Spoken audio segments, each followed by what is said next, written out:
Olá, está começando mais um Interrogando Pensamento. No programa de hoje vamos abordar sobre a reforma agrária e o MST. Para discutir sobre o assunto está conosco a Nina e o João Cardoso da coordenação do MST. Obrigado por virem ao Interrogando. Nina e João, por que a reforma agrária não acontece no Brasil? Uma pergunta simples para começar o programa. Nós, em primeiro lugar, gostaríamos de agradecer a oportunidade que esse programa nos permite de tratar de um tema tão importante, que é o tema da distribuição da terra e da produção de alimentos no nosso estado, no nosso país. A reforma agrária não ocorre no nosso país, na nossa avaliação enquanto organização, que é o MST, porque nós somos um país periférico no desenvolvimento do capitalismo, em que os países centrais, como Estados Unidos e boa parte da Europa, nos deram esse destino. Nós, desde que fomos invadidos em 1500, nos deram o papel de produzir mercadorias, né, para exportação. No início de 1500, 1600, 1700, a cana, o açúcar, o café, o gado, o couro. E hoje seguimos com esse papel. Hoje a nossa terra tem o destino de produzir soja para a ração, para alimentar as vacas na Europa, pasta de celulose, etanol, que são as principais, e toda a riqueza de minérios que historicamente foi exportada daqui. Mas isso não é só no Brasil, né, Nina? Isso em toda a América Latina, né? Como a pergunta foi sobre o Brasil, sim, mas isso se expande por toda a América Latina e para outros países da África e da Ásia, que são países que, na verdade, são um quintal dos países imperiais que eu citava antes. Sim, mas, Nina,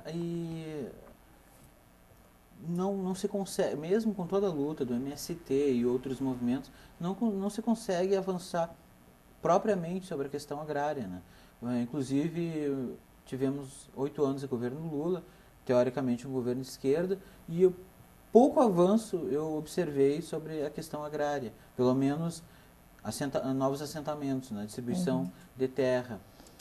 Então, quando eu digo isso, eu digo à medida que os capitalistas, as empresas capitalistas deram a nós esse destino. Então, a terra que devia estar produzindo comida, ela está produzindo essas matérias-primas, essas mercadorias de interesse do capital. Né? Vou dar um exemplo. A pasta de celulose, ela vai daqui limpa, lavada, mas o papel se produz na Europa.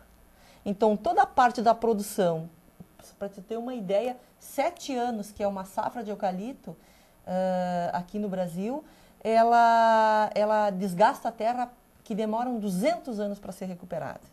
Toda a lavagem dessa pasta de celulose, toda a intoxicação fica aqui com a gente.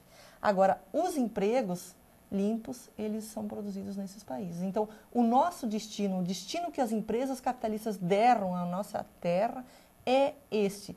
E os governos são governos, o papel dos governos nessas sociedades extremamente concentradas, onde muito poucos se apropriam da produção da maioria. No Brasil, 75% de tudo que se produz vai para a mão de 10%. Né? Então, um país como o nosso, o papel dos governos é governar para as empresas capitalistas.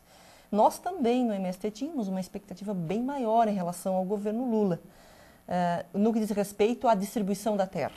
Né? Mas o governo também foi pautado por essas empresas que não querem a reforma agrária. A reforma agrária vem em contrário a esses interesses que eu falava antes.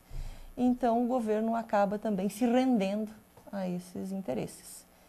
No que diz respeito aos assentamentos, depois o João pode falar mais, nós temos avançado mais, ou seja, as famílias que já conquistaram a terra estão em melhores condições. Mas as famílias que hoje no Brasil, segundo o censo do IBGE, tem quase 5 milhões de famílias sem terra, ainda que nós tenhamos assentado quase 500 mil nesses 25 anos de história do MST, ainda temos milhões de famílias que têm disposição de produzir no campo e, no entanto, ainda os governos se negam a realizar a reforma agrária e o governo Lula, Dilma, também se nega a realizar.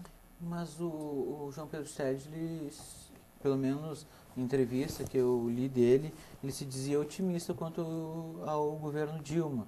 Ele até comeu uma frase de que a Dilma está à esquerda do Lula.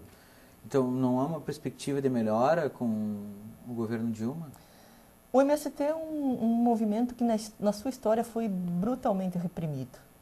Então, esse governo tem uma característica de não usar o método da repressão como principal mecanismo de tratar o movimento social. E, nesse sentido, o João Pedro tem razão. Agora, quando nós vamos ver o número de famílias que foram assentadas e que temos expectativa de assentar nesse governo, nós vamos ver que elas são insignificantes diante da expectativa que o Sem Terras e que o próprio movimento teve. E qual o posicionamento do movimento em relação ao Código Florestal? O que está tramitando? Nós somos contra esse código que foi aprovado em primeira instância no Congresso Nacional, porque ele privilegia esse deslocamento das empresas do capital.